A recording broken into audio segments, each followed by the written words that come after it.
Alors, dans cette vidéo, on s'intéresse à la fonction carré, f de x vaut x au carré.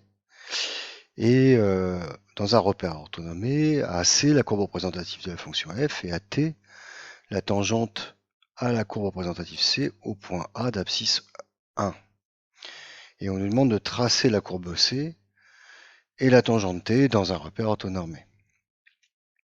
Alors, pour avoir la courbe C, c'est pas très compliqué puisque on la connaît déjà, la fonction carré, donc il suffit de placer quelques points.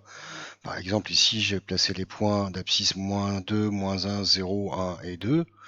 Donc moins 2, 4, moins 1, 1, 0, 0, 1, 1 et 2, 4.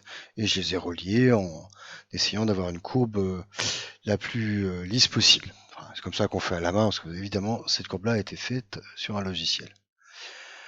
Alors ensuite, il nous faut tracer la tangente T qui passe par le point A.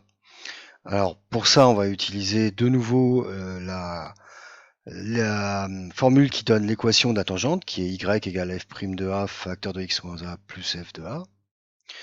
Donc il nous faut calculer f' de a, il nous faut calculer f de a. F de a, on peut calculer facilement, c'est 1 au carré, ça vaut 1. Et f' de 1, bah, il nous faut la dérivée de la fonction carré, qui est la fonction f' de x égale 2x. Et donc f' de 1, c'est 2 fois 1, c'est 2. On a f de 1, on a f' de 1, on n'a plus qu'à remplacer dans la formule.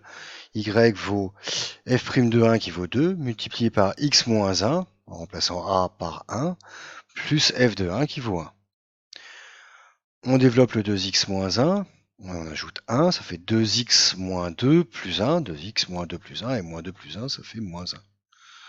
Donc y égale 2x moins 1, c'est l'équation de la tangente au point A de la fonction carré.